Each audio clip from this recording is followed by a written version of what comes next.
This episode of the Rawder Kidula Show is brought to you by Polly Bakes, fresh from the oven. Coming up on the Rawder Kidula Show.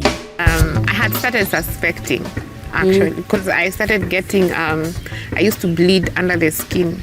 There's some two red dots that were coming under the skin. So I Googled, of course.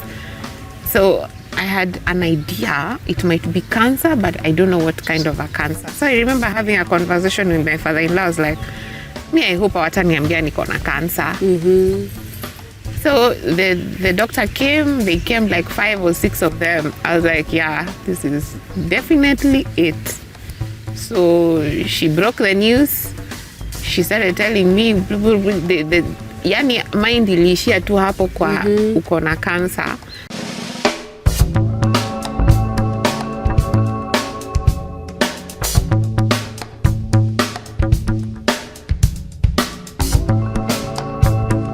This is the Rodah Kidula Show.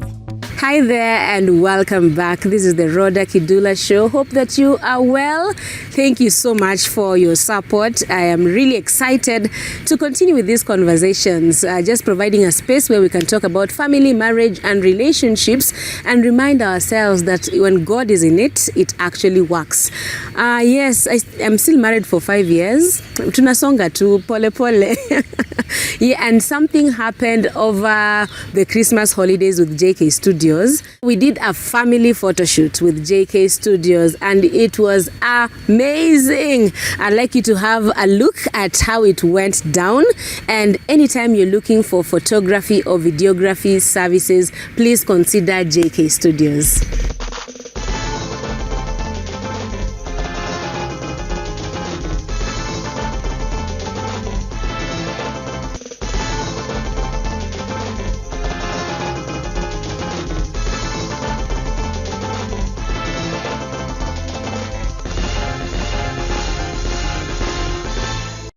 Yes, I told you it was amazing. So I'm excited about today's conversation, very much excited because I'm having a lovely couple who are smiling on set with me today. And it's all about inspiring each other to continue working out our marriages. So I have Connie and Kelvin. Karibuni sana. Asante. Yes, please introduce yourselves. I think you're going to start. Yes, please. Okay, my name is Rodah Kangahi, but I go by Connie. We've been married for 4 years, going 5 years this year. I was diagnosed last year with acute lymphoblastic leukemia, and it was quite a journey for us, and also one of the lows of our marriage life. So we wanted to share what has pushed us through to get to where we are right now, and even for the future that we plan God is going to take us through. Amen. Yeah. Amen. Thank you. Please tell us who you are. My name is Kelvin Derito Arroy. Most people call me Kevo. My official name is Kelvin Warroy. Yes, I am married to this wonderful woman, Consuela Kamonya. I know her as Connie. We are here to share our story of how God took us through this challenging cycle. To be specific, year 2023. So I hope guys are going to learn something from us. Amen. For sure. Yeah. I like the way she's laughing. So Connie has shared her story in another platform, but we are so eager to know The caregivers. the caregivers. Oh, and it's something else when the caregiver is your spouse, Yeah. But we'd like to know from them before we even get there. How did you two meet? Who has the real version? Okay. We met back in primary school. Oh. Yes, we went to the same primary school in Nyahururu. So when I joined the school, he was already there. He was taken there in class 4, right? Yeah. And I joined in class 6. So he so happened to be sitting in front of me. And the reason as to why I noticed him, he had very curly hair. And he loved sleeping. So he was always being picked on by teachers. And then now when we finished class 8, people went their different ways. And then he looked for me again when we were in campus, but then it didn't work out because I think we were on different paths. And then later again, he looked for me when he started working in Mombasa. And then he looked for me again, but then it didn't work out again. So at that time, we were both dating other people. Okay. And then now he looked for me now. Again? Yes, again. And then now we had a sit down and now it worked out. I think I was now ready and he was also ready at that time. Yes. Why? Okay, we have to come to it because you really in this version you really look. Why were you looking for her? I don't know. I can't say that I have a reason to. I would say something always drew me to her. Something she hasn't mentioned. I was a bad boy. Oh. I was really bad, but it reaches a certain point in life where now you decide to be serious. So when I decided that it is time for me, I just want to have peace. There's that after all the drama and all the shenanigans you've done, now you just want peace. So you just look for, when you analyze your past, I looked at who is this person that I met and things were different. Because all of the others I've been with, it didn't work out and it ended badly. But for her, it always ended somehow. Either we lose touch with each other or we just decide, you know what, it's not working. But now this time, that's what I'm saying, a success in marriage is how you started. So now I told her, after I've serenaded her with the I love yous and the good stuff, now we decided to sit down. Now I told her, you know what, this is what I want to do. I want to start a family with you, and because I think with you it's going to be different. Then she puts me into task, tells me, what do you really want? There is that look a woman gives you when you decide to be serious. What do you really want? Because she has seen my past life, how it was. Now she's wondering what has changed. Yes. So I proved my seriousness, and here we are. Here you are, 4 years later. Yes. Why did you finally say yes to him? I think it's how he answered, what do you really want? It's how he answered it. And I'm a psychologist by profession. So I could see the genuineness in the answer. And I was also tired as well of dating some here and there. So we decided, let's just settle down. How was your first year? First in marriage? Yes. Describe it. Wow. First year, I would say for me, personally, it was challenging because I was used to a certain way of life and a certain way of doing things. I wasn't used to sharing my personal space. I was not used to sharing my finances, stuff like that. I was used to making decisions on my own. I like the way you're laughing. So now, first year in marriage, we move in together. Now, I'm sitting down with this woman I love, yes. Now, reality check is starting to dawn on me. And I'm pregnant. First of all, she starts to tell me, you know what? I'm pregnant. Oh. Like, okay. Like honeymoon baby, first year. Yes, it was a honeymoon baby. She's like, okay. So I can't deny it. Number two, I think ulipomeacha jumbe. No.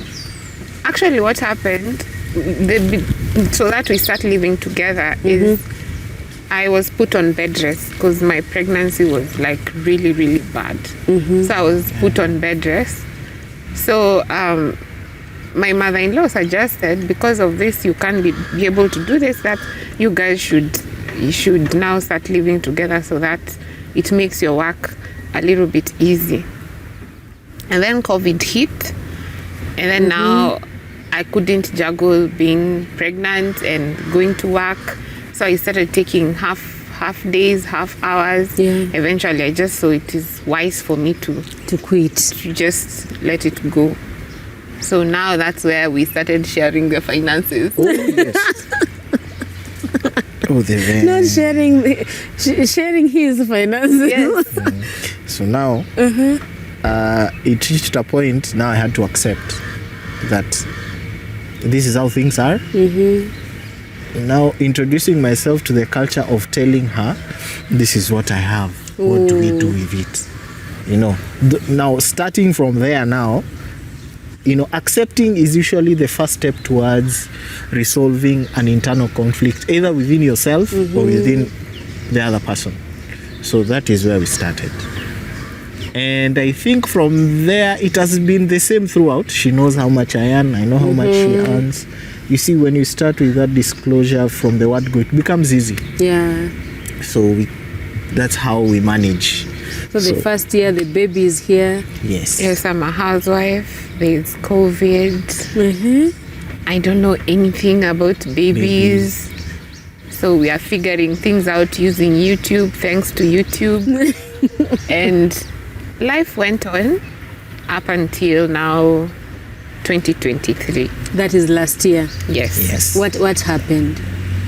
Actually, it started in 2022. I used to come from work. I tell him I'm tired. I have this what do you call them? Migraines. I just take paracetamol. I go rest. He's like, no, I'll take care of the baby. You go rest. So it started like that. I kept on ignoring. I thought, it's just the normal fatigue. Now in December, when my nanny left for Christmas, things got, because I'm a clean freak. I like everything clean. There's a certain way I like things done. That's where we also brush, because he doesn't care. Whether the socks is there, me, I like it in the laundry basket. Yes. So in December 2022 is when I realized those simple things I couldn't do. I was having this, what do you call it? Consistent backache, consistent fatigue, and then now it went to loss of appetite. I could go 3 days without eating. And then now I started getting the, what's it called? Acid reflux. Acid reflux, yeah. Yes, because now I'm producing acid and there's no food. So that's when we went to a hospital in Buruburu at night. They took my blood work, and the doctor came back looking at us funny because we had left the baby at our friend's house. So we were like, just keep fire for us for a few minutes. We rushed to hospital. Now the doctor is telling me, I have to admit you. We were like, no, I left my kid in someone's house. I'll come tomorrow. So we didn't even pick that up because he gave us a form to sign that we have left without his consent. Sisi ni nani, tukasign mbio mbio. Went for your Tukatoka baby. Did you mbio. know what was happening with you? No. He just gave me medicine for the pain. And we went home. I stayed for a week. It got really, really bad. I think now we had crossed over to the new year. Now my nanny had come back. So it got really, really bad. That's when we decided, let's seek a second opinion. So he had gone for alikuwa amerudi job. Me nika decide, let me just go to a hospital where we stay. So they did the same thing. They did my blood work. And then when they're taking your blood, normally it just clots. Mine didn't. So after I stood up, blood was everywhere. Now the doctor was like, why is your blood not clotting? So I was told to hold my hand for a few minutes, then I left. Then the results came out. He told me, wewe lazima uadmitiwe. So I called him and told him, daktari amesema I have to be admitted. So we went to the main hospital. The doctor was looking at the results like, what is going on? Then I was admitted for, I think, 3 weeks. Yes. They're not telling you why you need to be admitted or what is going on. So, the first hospital we went to in Buruburu, Yeah. the doctor, the way he looked at us, Yeah. it's like this is a state of emergency or something. Oh. But we didn't pick it up. So we decided, let's just to go. We signed that thing. Yeah. Maybe this doki is not professional enough because he's not telling us what the issue is. Yes. We will go to a different Hospital, yeah. So the doctor was very, very specific. He said, this medicine I'm going to give you, it will stop the acid reflux for a few days. Yeah. But since you've told me you'll be back here in 3 days' time, this medicine will only last you for 3 days. 3 days. So it's like the doc wanted us to come back. You didn't go back. We didn't go. You're not scared. We didn't think it can be anything serious. Yeah, we didn't think.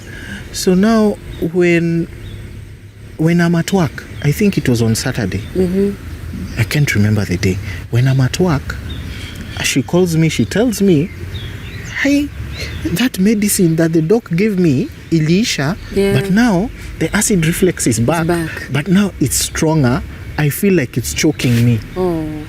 I can't breathe well. I'm like, wow, this one is bad. What do we need to do? Wait. At this time, are you living together or you're working away from home? We are living together. Oh, okay. But now I am at work. She's at home. At home, okay. So now I wonder, what do I do? Because now I'm at work and I can't just leave. Yes. Right? So at that point, we panicked that we didn't even think we would call an ambulance, and yet it was covered, insurance cover. So what I did, I called my father. He's the only one who was available. So I called him, I told him, and remember, he's in Umoja too. Nazim naishi wapi Kikuyu. Where are you working? In Nairobi, hapo Koinange. Basa siwezi toka job. Oh, yeah. Yeah? So, I called my dad. My dad told me, it's okay. I will rush to Kikuyu. I will pick the car because our car is in Kikuyu. We'll pick the car, we go to Aga Khan. At that moment, we are not even thinking that there is Aga Khan in Kikuyu. Sisi nafikiria tuende tu Aga Khan main. Yeah. So, wakenda Aga Khan main. Sasa wakenda Aga Khan main, I told my boss. Yeah. Hey, I think things are not okay. Then my boss told me, in case you need an off, you just let me know. So nikasema, I'll take an off once she tells me what she has been told by the doctor. Yes. Sasa siwache tufike Aga Khan. Tumengoja results. Hapo kwa results you said. Oh, I was admitted for 3 weeks. They did all the tests you can imagine. So the doctor came to tell me, it was an afternoon, I was with my father-in-law actually. I had started suspecting actually because I started getting, I used to bleed under the skin. There's some 2 red dots that were coming under the skin. So I Googled, as of course. So I had an idea it might be cancer, but I don't know what kind of a cancer. So I remember having a conversation with my father-in-law. I was like, I hope hawataniambia niko na cancer. So the doctor came, they came like 5 or 6 of them. I was like, yeah, this is definitely it. So she broke the news. She started telling me, yani mind iliishia tu hapo kwa uko na cancer and we need to start chemo. Huko kwingine hata sijui. Are you with your father-in-law? Is your husband around? No, he was at work. Okay. Mi huko kwingine sijui hata alikuwa anasema nini. Yeah. Oh, sijui we need to take sijui what for testing, sijui what. I can't even tell you what she said. So I called him. No, I called my friend first and I told her the news. So she had like a debrief with me, a counseling debrief with me. And then now nikasema sawa, nimekubali, nivo. So I called him. I told him, hey, you guy, mi niko na cancer. Just like that. Oh. Yes. That's how you broke the news. I left whatever I was doing. Because now, I think for like 5 minutes or 10 minutes, I couldn't think anything. So I left whatever I was doing, and I was actually doing something. I left whatever I was doing. I told my boss, you know what, me, I can't work. So please, I humbly request, give me 2 hours. I rush to the hospital, I'll be back. So as I'm rushing towards hospital, by the way, sikutumia matatu, nipanda pikipiki. As I'm rushing towards hospital, I call my mom. Because I knew my dad didn't have the strength to. Yeah, he was there when I was being told. And then he told me, I'm coming. He walked out. Kumbe, he went home. Yeah, he didn't know how to to process it. Yeah. So even me, I called my mom and I told her about it. My mom was like, hi, ni ukweli? Hapana. Unafika hospitali, hebu fika hospitali alafu you call me back, you tell me. So mi nikafika hosi. Yeah. That's how we got the news. What was going through your mind? What was going through my mind was, first of all, I have an infant. There is a baby in the house. There is a baby in the picture. Yeah. And number 2, how do I even start? Now, what I think gave me a push was that we had a medical cover. We were covered. But the medical cover was not sufficient enough. Yeah. I think inpatient is like $500,000. So within the test, you see those 2 tests, that they were the extensive tests, they are not free, they come at a cost. Some tests, there's a test that even cost us 40-something thousand. There's a test that was taken to South Africa, where. So now, I didn't even have time to process what was going on, because the doctor said we have to start immediately. We don't have time. So the time of going for counseling, or seeking help, it was not there. So we started the chemo. Okay, so me, I'm learning what chemo is, because I thought chemo is like a machine that you're placed inside and it tosses you like the microwave. And then you come. And then you're hit with waves or something. Kumbe, it's chemicals that are pumped into your body.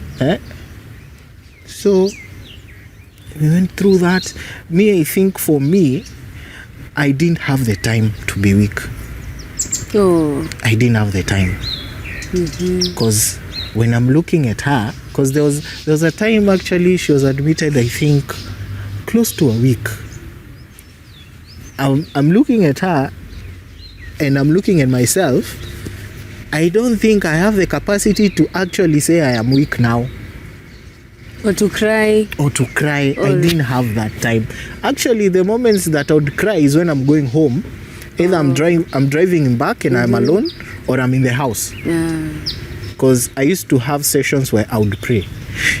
Or there was a time I actually prayed for 4 hours without knowing that I prayed for 4 hours. Because what was coming into my head was the baby. And remember, I'm a first-time father. A new husband. I've just started my marriage. I didn't have that opportunity to actually ask help from someone and say, hapa kunendangaje. So me, what I knew is, it's very simple. I have to be available, and whenever I'm needed, I have to go. There were days where I would leave work, I would come to work, function. Of course, I don't think I was functioning well, but I would leave work. Others are going home, me, I'm going to the hospital. And I would stay overnight, and I would go back home at around 3 a.m., sleep, wake up, and go to work. I think I was on steroids or something.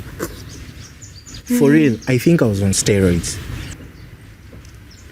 It reached a point where now there is a certain medication that they give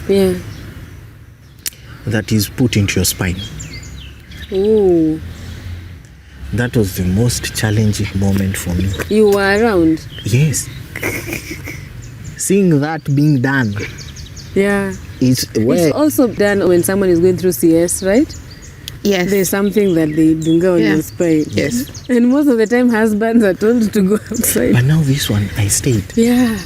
Now, what they do, they pull out a spinal fluid and then they pump in a chemotherapy drug there, so that the explanation that I got to understand Yes. is that they don't want the cancer in the blood to go to the brain. Yeah. Because if it goes to the brain, Comes brain cancer. turns to brain cancer, which is now, unfortunately, I don't want to say fortunately or unfortunately, the person who did it touched a nerve. You know, I'm shaking. Actually, he didn't touch. Actually, I think he pricked a nerve. So now, because when they do that thing, they numb you kidogo, then they do it. So now after they done it, we went home. Yeah. So my normal routine is we go home, she rests, and then we move forward. But now this time when she went home, she couldn't sleep. Sasa the numbing imeisha. Yeah. The pain, the excruciating pain that she felt. I am looking at her and I am wondering, sasa imetoka wapi? Yeah. See, we were treating this one, now this is pain. What is going on? So now I rush her to hospital. I think it was around 2 a.m. At that point, actually, we really don't care how we dress. Now, my first time, and this is where I got to learn about emergency. Yeah. Apparently, there's some hospitals when you go through emergency, they charge you some extra fee because Really? where it happens. So now, mimi nimeenda. No, mimi naona the normal door with the pain she's feeling with the normal door, she won't get the help that she needs. So mi nimefika, I back up the vehicle. Na nimeka hazard. So, you know, now when they see hazard, they know emergency. So they come. By the way, they are very nice. Oh, how are you? How are you feeling? And so we explain our problem. Yeah. So now the doctor comes. So we tell the doctor about how she's feeling. So apparently there is a painkiller. I can't remember the name. Yeah, don't say the name. There's like a certain painkiller they give you that is very strong. Yeah. If that doesn't work, they take you to a higher one. But they don't want to take you to the higher one because the higher one is quite addictive. So they put in the first dose. Naona ametulia. As we are about to get discharged, the pain is coming back. They put another one. Nasema, this one will be fine. You know, now me I'm pacing up and down the floor. They put another one, then we are like, this one is hopeful. So second dose. Tukienda kutoka. Now we are going home. On the way, she tells me, I can feel it. It's coming back. It was so torture. It was a lot of torture. And especially me as a spouse seeing that happen to her. Yeah. It was not good. It was not good. Were you getting any support from anyone? Do you have a friend you were talking to? Me personally? Yeah. I think the only person I think I could talk to was Andrew. He's one of our friend. Yeah. I think he's the only one whom I could talk to. But to say the least, I don't think I had a break where I could say. In fact, there was a moment I broke down. I broke down while she was receiving treatment, and I couldn't show her. The nurses saw it, and they called in a counselor to talk to me. Oh.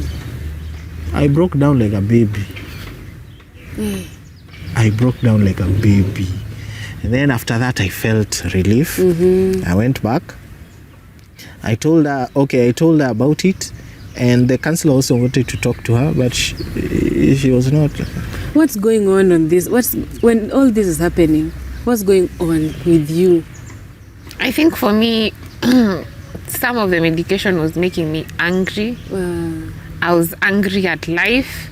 Yani nilikuwa nimekasirikia kila mtu. Oh my God. Yes. Kwanza huyo. Huyo. Nilikuwa nimemkasirikia vibaya sana. So I think at that moment I was not in that space where I would sit down with someone and mwambie, hey, these are my fears, these are my hopes, these are my dreams.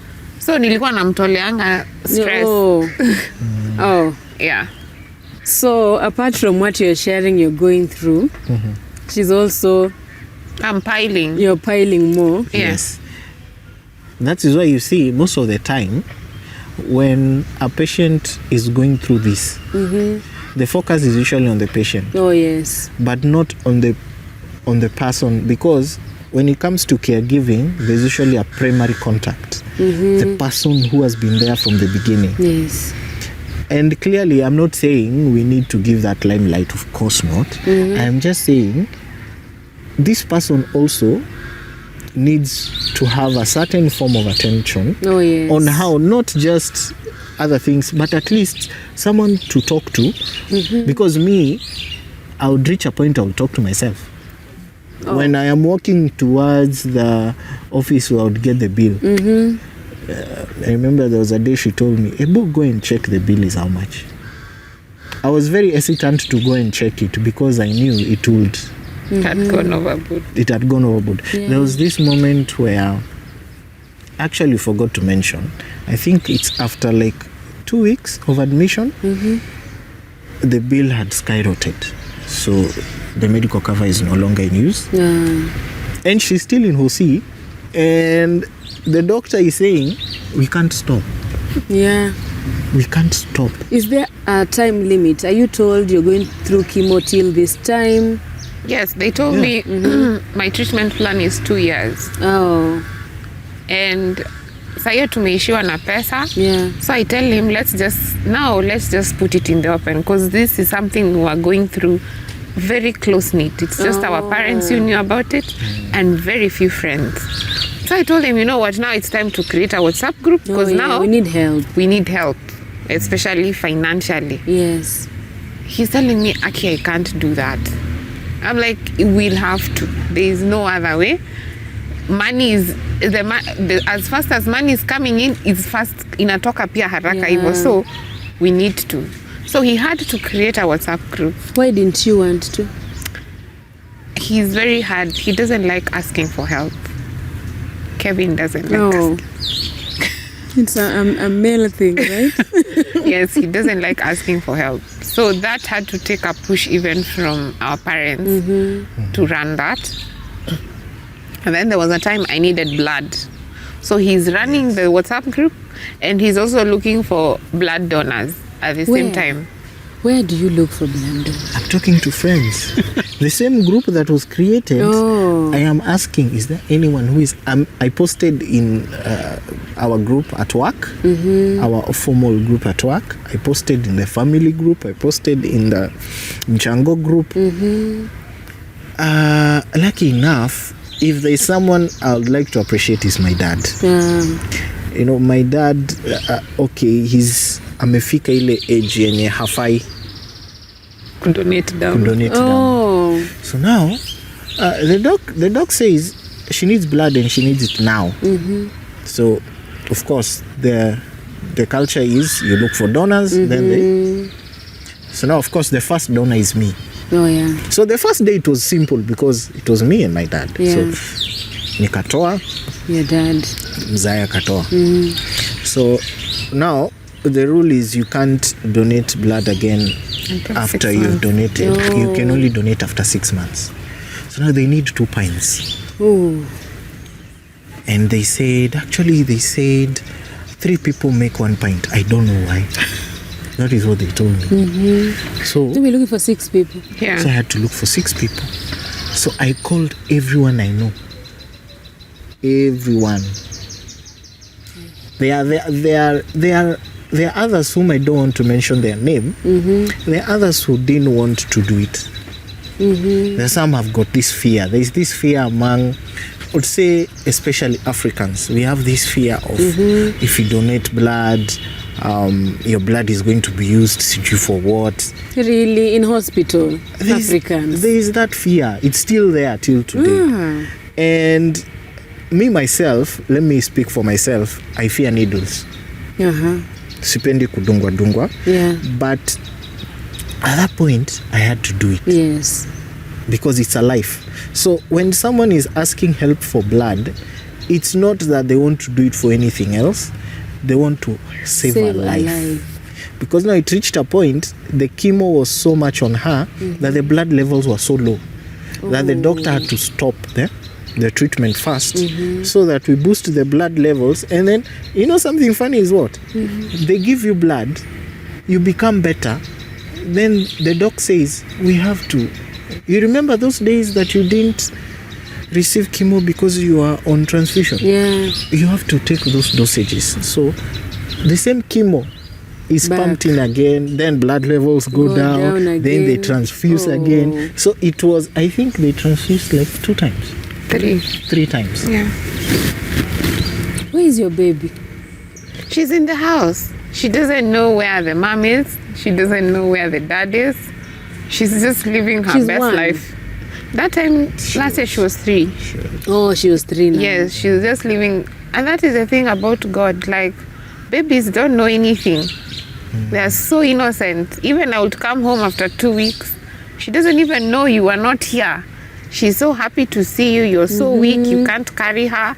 You can't do stuff. But you have to push through. Yeah. What did you learn about your husband? I think in this marriage, one thing I've learned, he's very resilient. One, he's very, very, very God-fearing. And the other thing is, hata tukaenda chini haiziniacha. That one you have. Yeah, that one. It has been tested. Yes, that one has been tried and tested. There was a time I was even telling him, in my entire life, I never thought he would wash me because I couldn't even bathe. Yeah. But he had to do it. It's either that or it is for better for us. Yes, I think that is a true definition of that.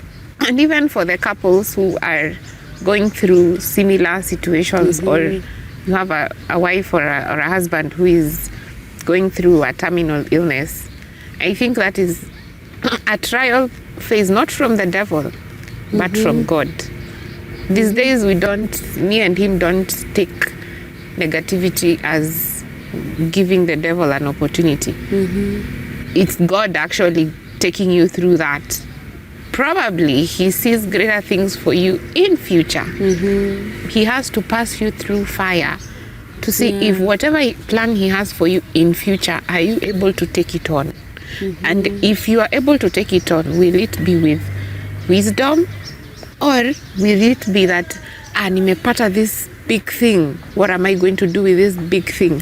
So lazima, in every man's life you go through fire, and how you come out of the fire determines your future. Yes, as a couple, right? Yes. Even individually.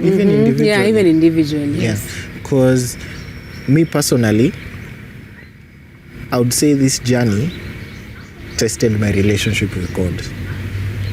Because so many opinions were coming through. Oh, there is this doctor in Uganda. Oh, these guys are there. Yeah, you see, to Mackenzie. This Shakahola idea. It was also floated to me. Yeah, we go to Mombasa. By someone. You just go to Mombasa here. These are your friends, I suppose. Yeah, and family. Friends.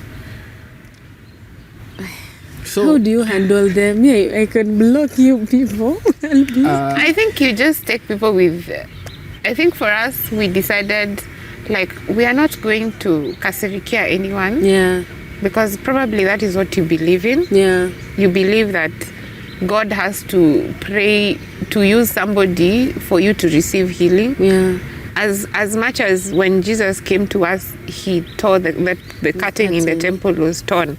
So that was direct access for us to access God directly. You don't have to go through someone. Yeah. But I feel like people still believe that until your pastor prays for you, that is when you'll be healed. Trust you me. I used to have conversations with God. Mi hadi kuna siku nilikuwa nagombana hadi najiuliza, am I going crazy? Yeah. And then then you ask yourself, yeah, that was nice talk, by the way.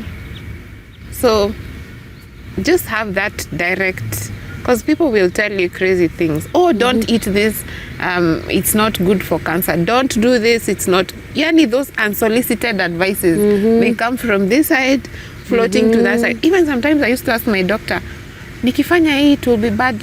I've never heard of that. Your own doctor has never had. Yeah, and he has like 60 years of experience. He's never. So even the narrative out here about cancer ni ya watu wadosi. Oh. Inashikanga watu wako na pesa. Yes. It hits you. And it hits you hard. And also what we advocate right now is never ignore anything. Learn to have rhythm with your body. Learn to understand, by the way, fatigue imekuwa. Because cancer, it doesn't just come as pap cancer. It starts with small things. Small things. You get a kidonda, you ignore. Yeah. You get this, you ignore. So si kitu inakuja tu huwa ndio hii sasa nimekukabidhi. It starts with the small things and you ignore. Unameza paracetamol, you take this, you take that. Na kumbe you are just prolonging. That's why unasikianga watu wamepatikana they at stage 3, stage 4. Yes. Because of the ignorance at stage 1 and 2. Things. Yeah. Hi, my name is Rawder Kidula Show, and I thank God for an opportunity to mentor young girls, teen girls, because I was one myself and I have a teen daughter as well. So how are you raising them? How are you mentoring them? This is not just a book, it's a gift of values. Together with my sister Flora Kidula, we just sat down and had conversations surrounding our lives as teen girls, and we came up with 12 topics that are very relevant to today's teen girl. As a parent, as a guardian, as a mentor, you need to gift your daughter this book because it will change her, it will inspire her, and she will make better choices because of our experience, because of our mistakes, and because of the wisdom we share here. And we also approached our brother Sami Kaihuri, who is passionate about high school ministry, to do the same for the teen boy because of public demand. So Sami Kaihuri has great and rich content for your teen son in this book, You Are Now a Man. Great topics, great motivation, great inspiration. So get yourself a copy of this gift for your teen children or your teen nieces and nephews, and together let us impact this younger generation positively. You said the treatment would take 2 years. Yes. It's not 2 years since last year. No, we're still We are doing it still this year. doing it. How often? I take drugs every day for until my doctor clears it, and the chemo is once every 2 months. So that I have to do it for the rest of the year. Oh, for the rest of the year. Yes. Oh, from a caregiver standpoint, this is not what you expected when you were saying I do. No. Not at all. Not at all, right? Not at all. In fact, when I said I do with her, it's because I could see us doing a lot of great things. Tuende nje, panda ndege, those Which things. you're still going to do. Yeah, those are the things. Yeah, building wealth for children. Those are the kind of things that I envisioned. But I realized that people don't get together because of that. It's because of things like this that glue you together. Oh, yes. And also, God doesn't like doing things haphazardly. He does things for himself. You see, when God created everything, he created everything for his pleasure. Yeah. So even everyone and everything that you see, it's for his pleasure. So even us, God takes people through some of these things so that people can realize it is only him who can do it. Oh, Yeah. yes. Because even the doctor is created by him. Right? So he just wants us to get back. Me, that is how I took this. I didn't take it because I used to take it as a burden, but it reached a point I turned the burden to a bag of faith. So I carried it with faith. I used to go to him and I would just cry. And I realized, it reached a point I realized I don't even need therapy anymore. Because now he became my counselor. God himself. Yes. Now I cry to him, I become vulnerable. Yeah. And interesting thing is that when I'm vulnerable is when he hears me. Because some of the things I would ask for when I am very broken and weak, that is the moment he will tell me, wake up and pray. I'll just hear a voice tell me, pray for her. Pray for her. And I'll just pray and I'll just pray. In fact, if there was a moment in life that I think I've ever prayed intensively is during this period. This period. Yeah. Because it's only God. It's only God who can. By the way, I don't even think even a pastor could have helped me to a level whereby I am so deep in God the way I am now. Oh, talk about the support now around you. There are husbands who left. Yeah. Actually, we saw it happening. There are husbands who leave. Yeah. Not even cancer. It can even be something else that doesn't need chemo and all that. There are husbands who leave any challenge. Yes. They run away. And even wives Yes. who have left their husbands in their most lowest. And that is why you find like most of these success stories, I'm sure you've also covered them. Yeah. Like when you're at your lowest is when God elevates you. Oh, yes. And those people who leave you when you're at your lowest, and then when God elevates you, they're like, guy, I wish I... Wow. You know, so those two moments, those two pants that people go through in life, right now I don't think I can leave a friend when they are at their lowest. Because I've been there. I understand what it means to actually stay in hospital the whole day with nobody to talk to. I truly understand. And until caregivers are also given the same attention patients are given, because even some of these spouses or family leave not because of they want to go, it's because everybody is giving attention to this patient and they are left to deal with, because they're also human. So mtu anasema so utamchunga hata utaki kujua if he slept at night or this person made this other one never sleep at night. So I think we need more awareness as a society and also as a whole, even in just the Christian fraternity. We need to stop being judgmental. People are not sick because they are cursed. It's not because there's generational whatever people say in the family. It's just normal sickness. It can catch anyone. Even you who sees, there are people who see themselves as the righteous ones. They can't, these things are for other people. Trust you, it can knock at your door. So we just need to be a very kind society to one another and live in harmony and just love each other and give each other grace. Even if you don't have, kuna ile kidogo, somebody comes and tells you, hey, by the way, my sister is sick, tunafanya mchango. Don't say I don't have. We just even see that, those posters and we scroll through. Exactly. Even that 200 shillings, I never even knew oxygen is charged. Oxygen is 30 shillings per hour. That 200 bob can offer oxygen to someone. So even these tumichangos we see and people are like, hey, how many add nini? Trust me, even that 100 bob, that is 3 hours of oxygen. Or that is just bananas, or it is apples, or it is, of course it can buy grapes. Grapes are expensive. But it can buy something for this patient. So, yes.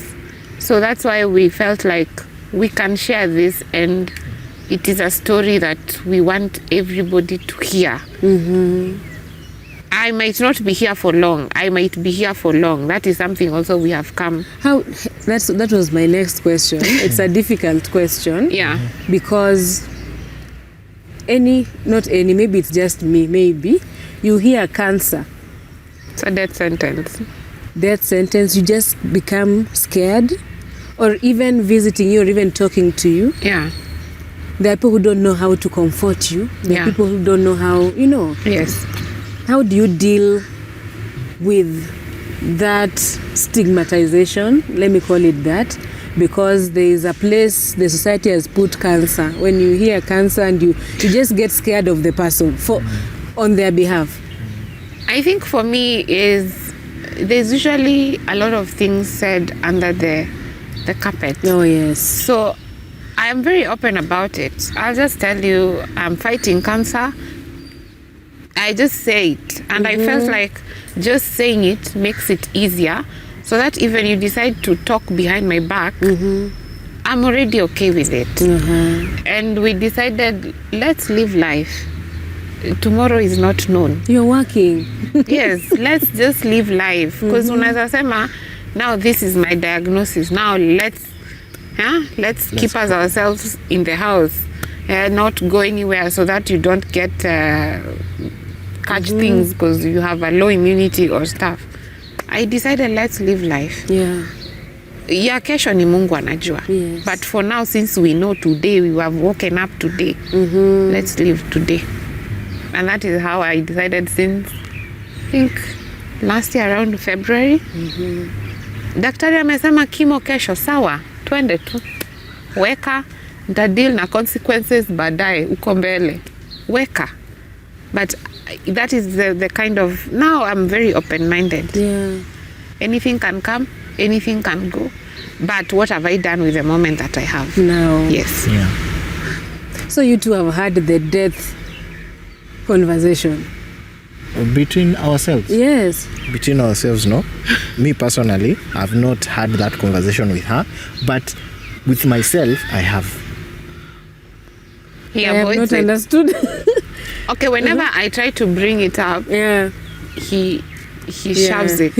I am that person. Yes. I am that person. But at the end of the day, he knows it is something we need to talk about. So what I've resorted to do, because he doesn't want us to go there, I tell him, let's live the moment. Oh, yeah. Uko mbele tutajua. Let's live now. Because he's the avoidant. You know the avoidant people. He Yes. doesn't like the tough On this talk. issue, he is avoiding. A very serious Or avoidant. maybe we are the type of people who have so much faith. Yeah. Exactly. We call it faith, right? Exactly. Me, my faith is so strong. Yes. I believe there's nowhere she's going. I also believe there is nowhere I'm going now or in the future. But we all know one day we all have to go. We all have to go at the end of the day. Hiyo mimi nimeshajikubali. But before then, tuishi. Let's enjoy life. We Yes. enjoy life. Yes. One thing we've agreed, we live life. We live life. We live the moment. Yes. Has it come from third parties? Or people are tiptoeing around that subject around you? Yeah, people are tiptoeing around the People are subject. tiptoeing. Okay. So, you know, somebody is not direct. They'll ask you, so what are you guys planning? Planning in terms of what? Exactly. You get those questions. I used to get them. As I've Is mentioned, this the reason why you wanted this to be a private affair and just deal with it as a family?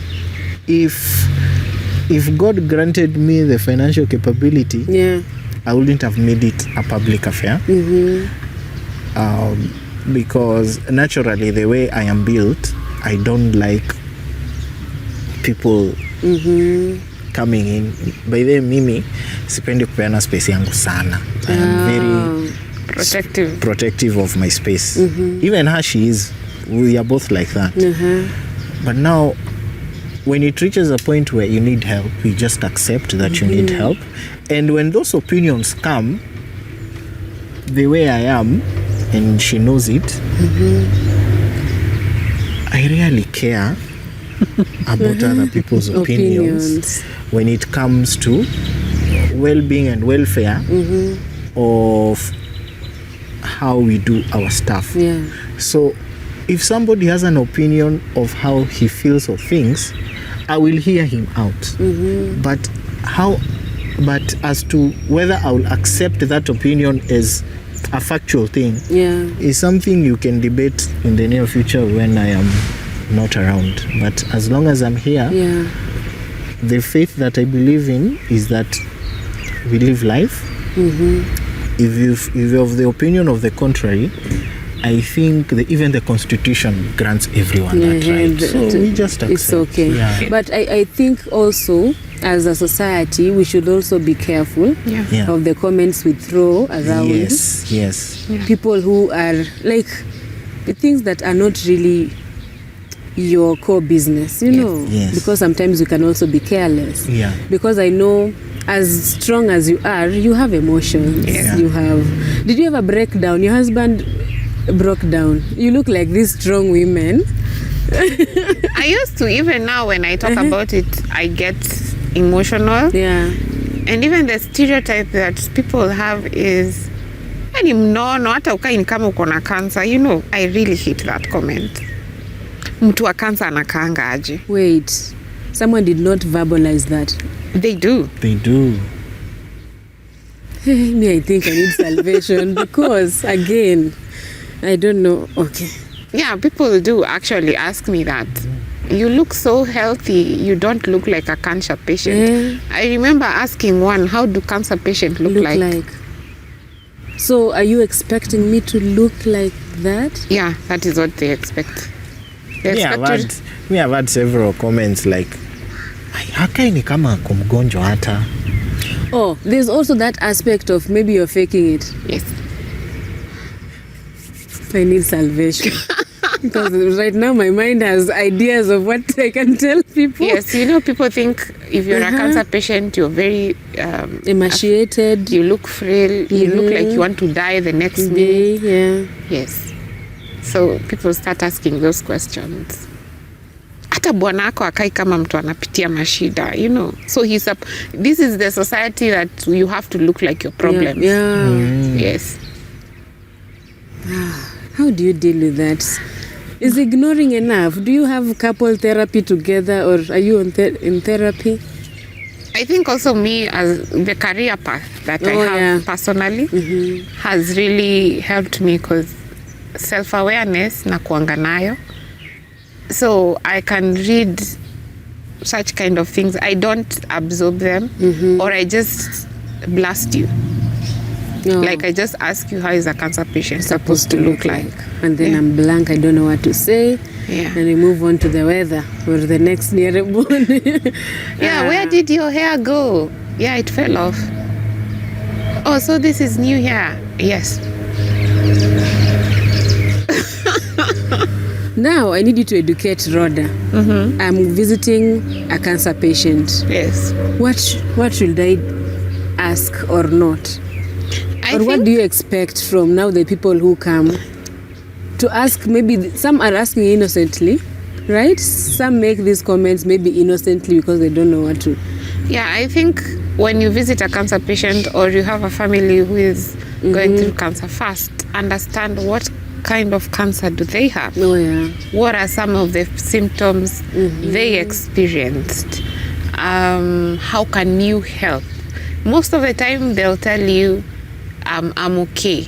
But sometimes even just sitting with them there, maybe you're reading something or you're doing something on your phone, but you're physically present. Yeah.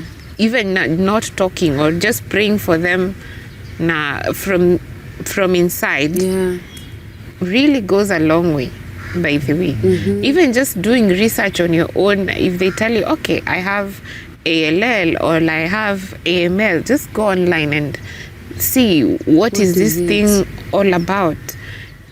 Even just staying on the other side of the line, they tell you, call them there, you're like, hey, Connie, how are you doing? They tell you, I'm fine. Most people will tell you, I'm fine. Yeah. And then just say, okay, can I hold on for like 5 minutes? Hata hiyo tu kunyamaza, bora anasikia uko on the other side is already help. Wow.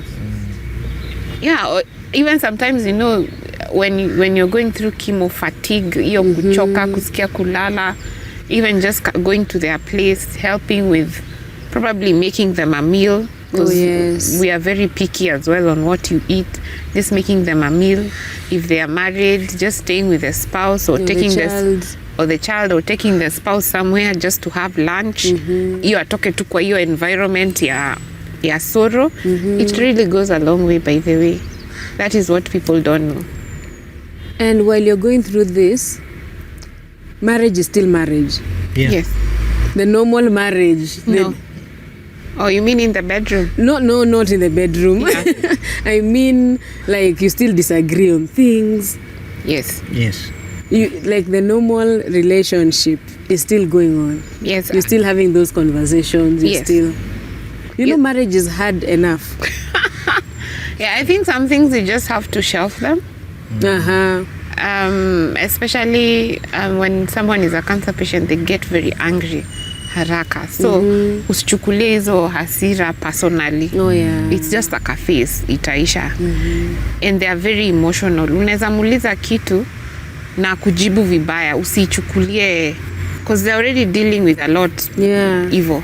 So just having an understanding, na just understand that ukiwa na spouse who has a terminal illness, let me use that word, things will not be the way they used to be. I might have loved going swimming, but now I get breathy.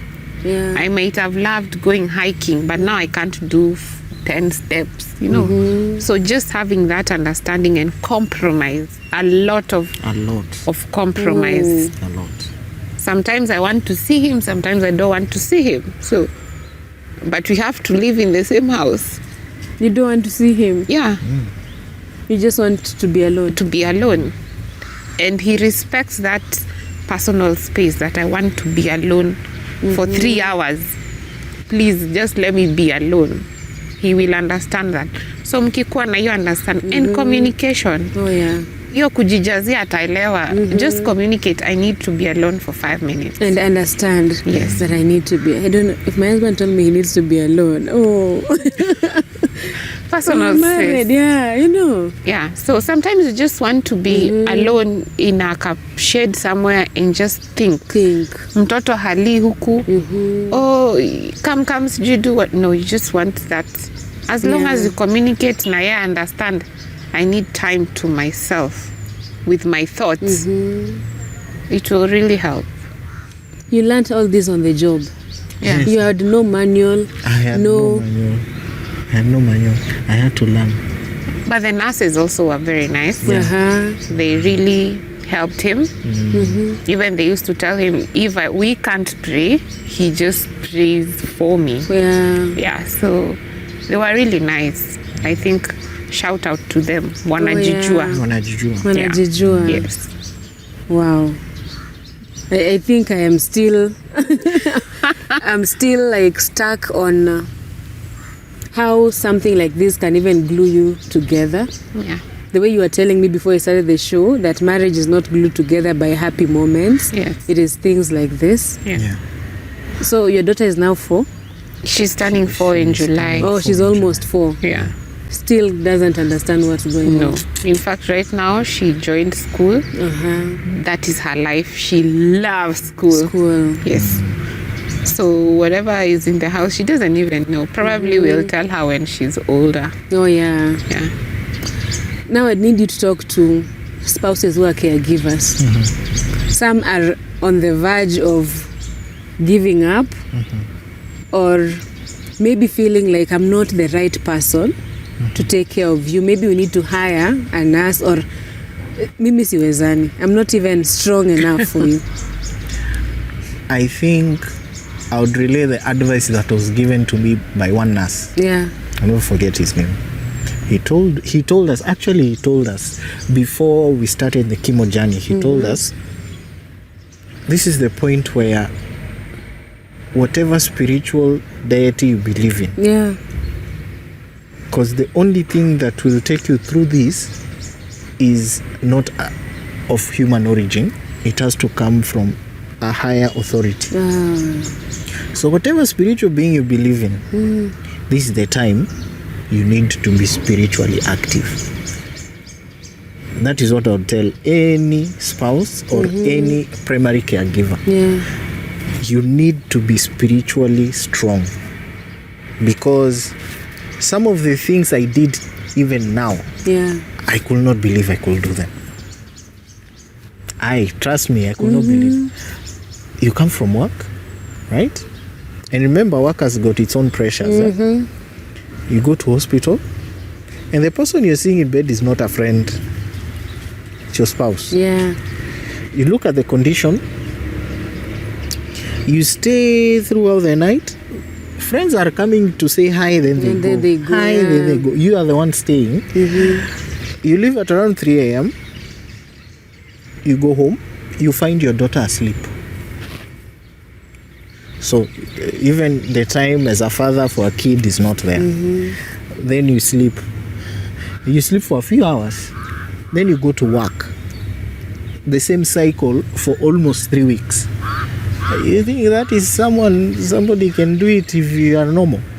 No. And this is the moment that I think most spouses, if they are not careful, they either go into depression or they go into drugs. You find someone is an alcoholic. Yeah. You find someone is overindulging or someone is trying to get his mind off this. I think the best advice is one, acceptance. You need to accept that this is what has happened and this person cannot do this alone. Yes. You need to be there. Right? Once you accept that, you seek spiritual advice. If you have a pastor or if you have someone whom you know is deep in God or if you believe in whatever you believe in, this is the time to do that, because the strength that you will need will not come from this world, to come from somewhere else, out of this world. So that is number 3. Number 4, you need to adjust the way you live your life. How you do it is you first have a conversation with your spouse. You get to realize that in this condition she's in, what are the things she likes and the things she doesn't like. Then you adjust yourself to that situation, because at that point the primary objective is to make her life comfortable through this journey, because it's a journey. It's not like you kona homa and then it's a journey that she's going to take. A treatment course of 2 years is not something you just wake up and you say. So you have to adjust your life. You have to ensure that whatever you're doing, you are conscious that whatever you're doing is also going to affect her in one way or another. How you talk to her. Yes. When you get angry, maybe amesema hataki kukuona, don't take it personal. Just understand that atasema hataki kukuona, but since you are the primary caregiver, she will have to see you. At some point. Just give her the space she needs and then understand her. So once you accept, you seek spiritual guidance from a higher whatever deity that you believe in, so that you can derive your strength from there, because in this journey you cannot rely on friends and family so much. Their lives are moving on. Because their lives are moving on.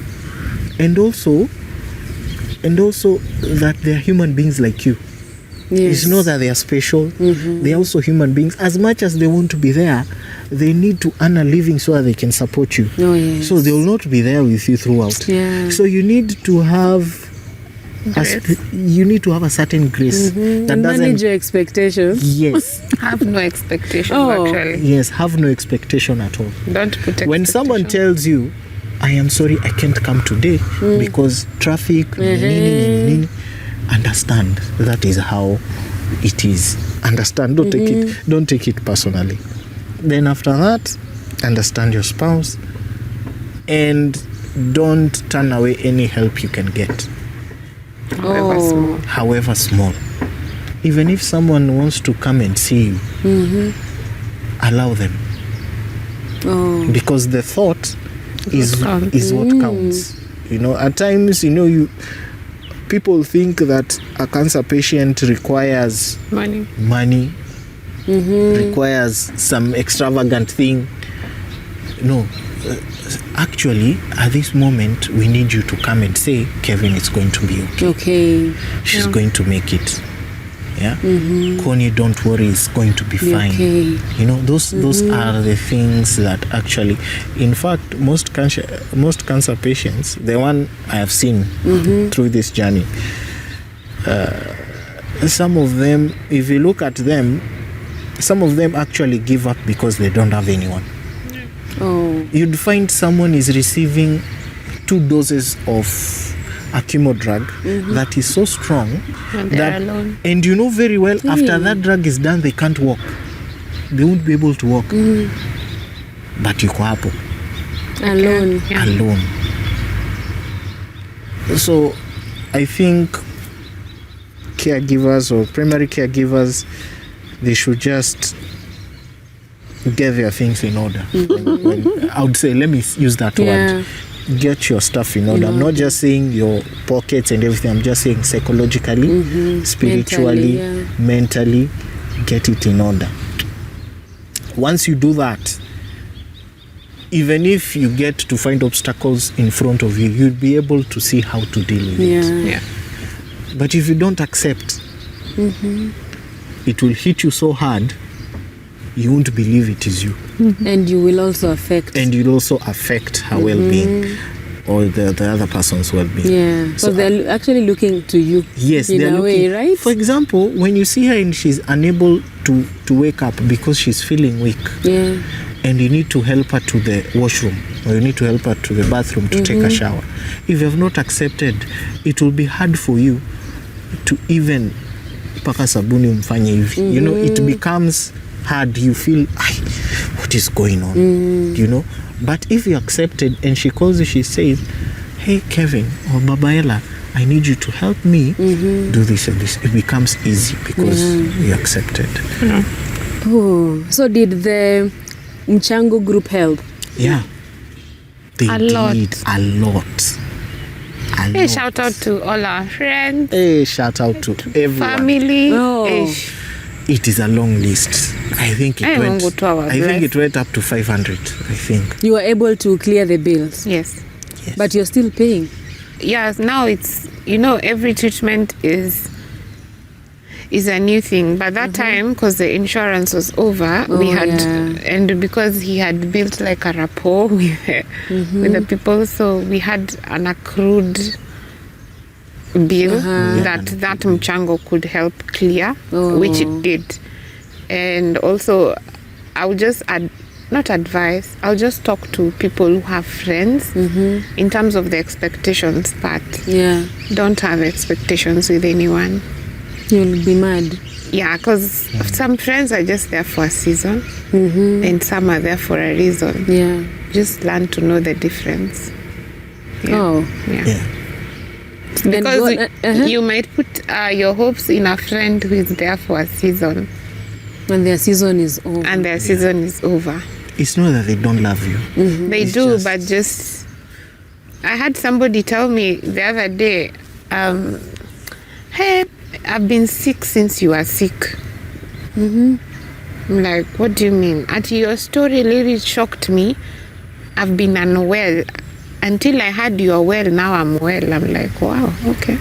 I don't get it. I also didn't get it. But you just say, oh, okay. Like when I heard you were sick, I also got sick. Yes. Yani they mean, the reason as to why I never reached out, I was also in shock because I heard you're sick. So the shock, I'm getting over my shockness try. now that you're well. But, But I never came to see you. which is fine. And it is It's understandable. fine, but let's not now cook up stories. Like, you either went, sorry, maybe they will watch, but it's okay. Instead of cooking a whole story why I didn't go, the fact is you didn't go and it's okay. Yes. You are okay, right? Yes. So, your two expectations, especially on friends, don't have them. Those who will support you, okay. Those who will leave, it is okay. Because God also brings strangers to support Yes, you. Right? I had so many strangers. Strangers who helped us. Yes. Oh.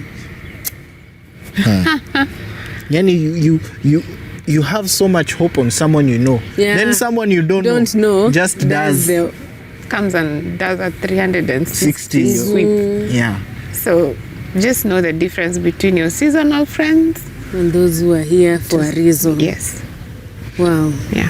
Personally, I've been inspired that there are people who can stick together. You know, we hear stories of, oh, my husband left when, oh, my wife left when. We don't hear stories of we stuck together even through this, you know. And I know you'll come back here now. We will be celebrating. You are now free. Yeah, that is what we are waiting for at the end of this year, God willing.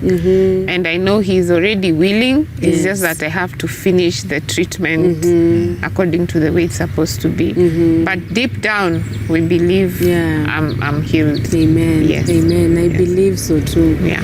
And thank you for sticking with God.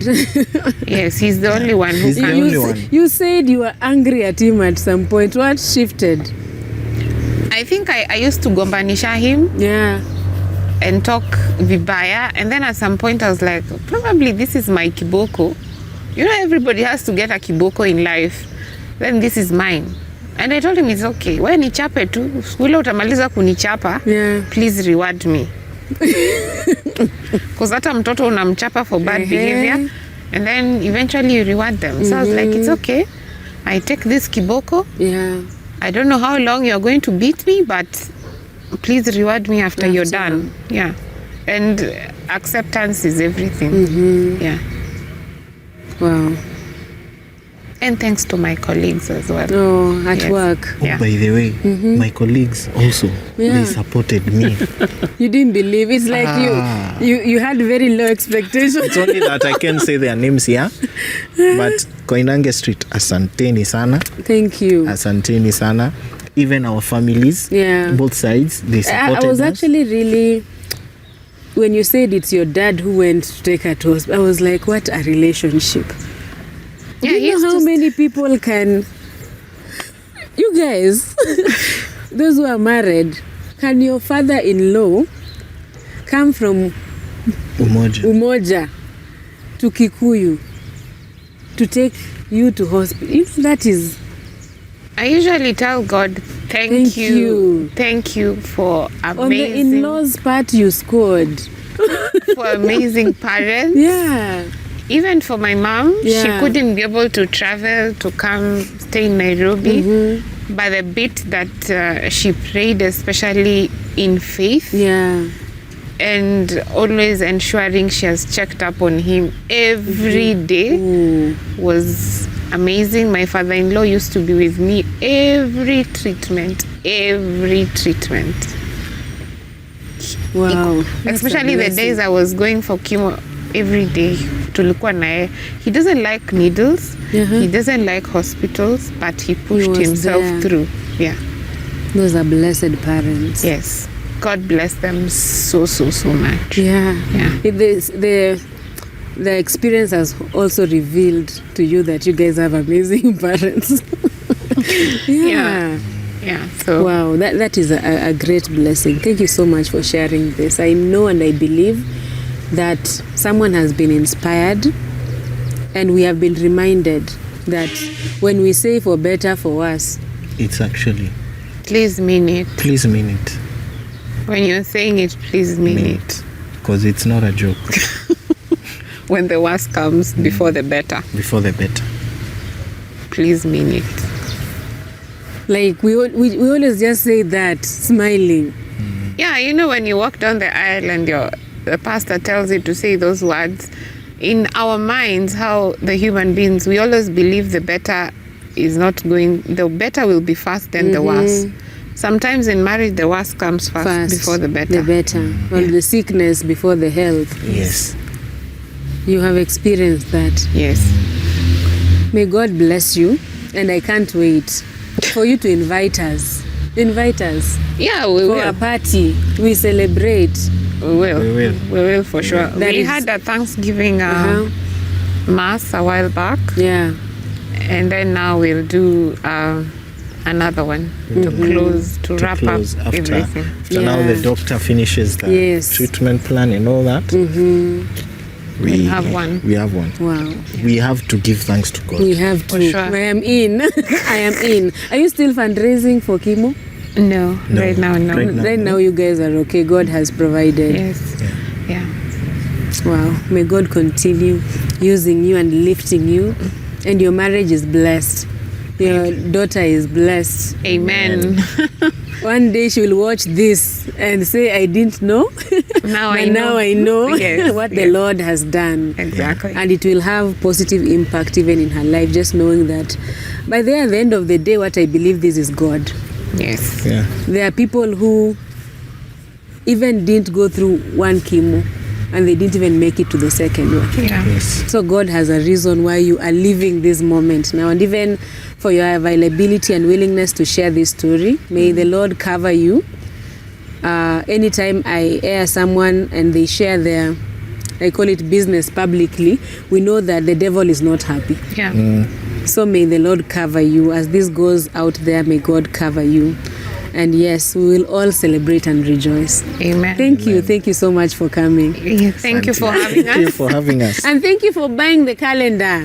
But then you are one of the first people who are like, when we meet, I'll get my calendar. So thank you so much. Yeah, for sure. Keep I really praying. believe in the... In praying for your marriage, right? Exactly, yes. Yeah, so keep praying for that marriage. Thank you so much. Thank you so much. Well, guys, thank you for watching. I know you have been inspired. Let me know your thoughts on the comment section, even as we continue growing together. If you still don't believe, I don't know what else I can say, but marriage works in sickness and in health, in for better, for worse. Marriage works when God is in it, Yes. and when both of you are also working at it. Yes. I'll see you on the next one. Bye.